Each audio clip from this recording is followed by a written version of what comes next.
الله الرحمن الرحيم. الحمد لله رب العالمين، والصلاة والسلام على سيدنا وعلى آله وصحبه أجمعين. أما بعد، قدك الجالية قدهان الجالية دياسبرها صحافة أنت كلام قعدان حسن وما شان جوتو. السلام عليكم ورحمة الله وبركاته. سلام كدب waxaan ka mahad celinaa ajiibka iga ajiibteen dacwadii aan idin soo fidiyay oo ahayd maanta inaan halkaan isku nimaadno si aan ugu hadalno agoonta iyo mahad celinteeda dadkii ka geystay sadaqada guddiga iyo dhammaan inta iga ajiibtay iyadana sidaas oo kale ayaa mar kale u mahad celinaya. mahad celin kadib wixii aan ka dhihi lahaa agoonta hadday diini tahay sheekha ayaa yiri, balse waxaan ka xusayaa meel kasta oo ilaahay nagu amray samafalka ama in loo gargaaro yatiimta ama dadka maatida ah. agoonta waxay ugu jiraan safka hore, haddayna kaalinta koowaad ahayn tan labaaday soo gelayaan, sida aayadii hadda sheekha uu jeediyey ka mid ahayd wacbuduu walaa tushriku bihi shay-an وبالوالدين إحسانا وذو القربى واليتامى فأما اليتيم فلا تقهر ويدعمون الدعام على حبه مسكينا ويتيما وأسيرا. كل قد حيث الماميان هذيك بلوغ إن كجرين كانت ربادة أي كجرتها أو أنتم مركا أنت أصي إنك بدن أي نقف مضنته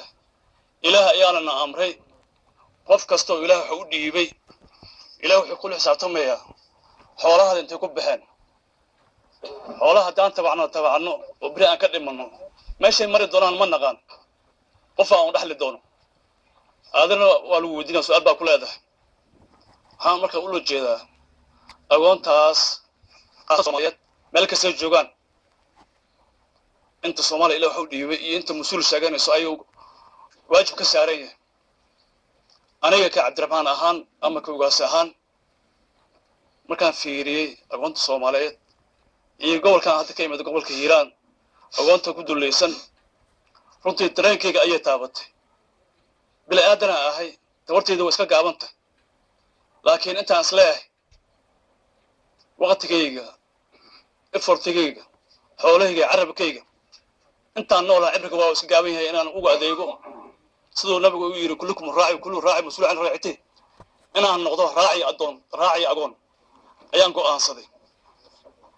marka aan go'aansanayo aniga awoodooda dhaqaale way yartay, laakiin ilaahay wuxuu igu waajibiyay inaan faro dadka oo ilaa agoonta kaalmay agoonta u gargaara. adinkana ilaahay wuxuu ku waajibiyay inay iga aqbashaan oo taas iga qadaan. alxamdulillah kalmadda maanta meesha ugu nimid oo agoontaas waxaan soo jeediyay sanadkan bilowgiisii bishii Maars inay heedaan filayaa si guud iyo si gaar ah u soo jeediyay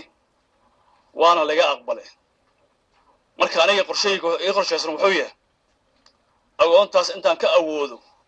anoo ka bilaabayo midaan hadda darbiga ku dhigan agoonta xarunta agoonta ugaas khaliif ugaas roble oo baladina ku taal muddo 13 sano way dhisneed guri kale way ku jirtay. alxamdulillah maanta waa kuwaas oo gurigaas ay ku jiraan quruxda badan. waxa suurta galiyay oo hergelina waa intaan iyo inta kale ama ay maqlayso ama sadaqa ka geysatay. sidaas oo kale waxaan ku tala jiraa inaan gobolka ku baahiyo gobolka ay kasii gudubto ee Soomaali u gudubto, maadaama ay u muuqdaan cid u maqlan leeyahay agoontii ay dan dareysan tahay oo luux fil geliyay oo wax uu qabanaa ay jiran maalin walbana waalidka la sii dilayo dax iyo rafaad ay ku jiraan. ka ugaas ahaan Cabdiraxmaan ahaan ilaahu ugu ogow intaan u sheeg Soomaaliyeed u sheeg agoontaas in loo gargaaro oo muxuu ahaa waalidkooda looma gudi karo, laakiin waxay karaankayga cabdi ahaan carabkayga inaan ku adeego xoolahayga aan ku adeego waqtigayga aan ku adeego waa go'aan aan go'aansaday. ragga aan ka filayo inay ugu garab istaagaan waa intaan iyo inta ay maqlayso intaas horta waa in soo jeedinaya. waxa ay raacday xafladda waxa la yiri waa mahad celin arintii la qabtay. alxamdulillah quraanka waxa lagu yiri ama xadiiska nabiga kaleey salaatu wasalaam qofkaan ku shukrin dadka ilaah ku shukriyo marka ina idin maxaad celiyo dhamaantii meel kastoo joogtaan shanta qaarado adduunka arrintii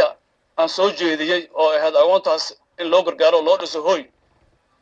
waa laga ajiibo waana laga aqbalay wax yaroo kaftan haddaan ku taro ninka macalinka wuxuu jecel yahay ardaygaadii wuu aflahay natiijada meesha fiican uu ka galay ninka dhakhtarka wuxuu jecel yahay prescription daawo aad qortay way lagu dawoobay ninka wadaadka sidoo kale wuxuu jecel yahay tuftaadii waa lagu guulaystay maxaa ka dhiman ugaaskana sidoo kale wuxuu jecel yahay taladaadii iyo ducadaadii waa gashay marka intaas anoo kaftan ugu dan leh waa dhabna ee iga tahay waxaan mar kale u mahad celinayaa intii agoontaas u gargaartay oo xoolaheed ku sadaqaysatay oo xoogeed ku sadaqaysatay ajir xasanaad ilaahay ka siiyo jazaakum allah bil khayran leh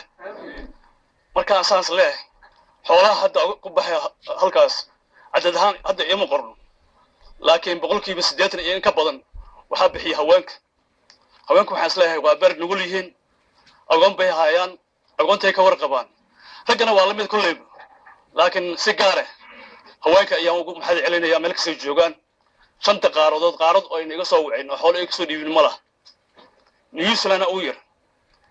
gabar itri waxaan ahay gabar Soomaaliyeed oo la yiraahdo Firdawso Gamaadiid oon aqoon u lahayn ay markay cilaamka ay ka heshay baaqayga ay soo wacday tiri ugaas inta sab ku soo taqaystay inuu soo duceeyo walaal waa mahadsantaan laha ayada inta kalena sidoo kale من adduunka cirfkiisa baray waxa u malayn New Zealand waa Australia ku xigto waa laga soo bixiyay Europe Asia Arab ilaa America Canada Los Angeles ugu dambayso kulli waa ka helnay alxamdulillah intaasna waa iga mahad celin dadkaas xoolaha sadaqada ugu mahad celinaya inta iga ajiibtana waa mahadsan yihiin sheekh wuxuu noo sheegay wuxuuna ilaahna faray wuxuu ilaah naga raabeen waxay ku caddahay aayadii أريت الذي يكتب بالدين فذلك يدعو يتم ولا يحض على دعام المسكين أنا ولا يحض سيجار ويقبل الساعة وكم بورن ضدك ويقبسني الساعة غير أذيك نفتكر إنه مقدر ويقبسني الساعة إلى أن قبل نجمرك كوي اللي يرى أقونت التغطيان أقونت الريحان أقونت حددان بس الاسم الفسوقي حكم هذا سيدو وذاك حتى الشاق إنهم قاعد يحمل لو يرو أيدك لو حيت والله تقربون اليتيم ولا تحاولون على العام المسكين إلى كوس نوان دقو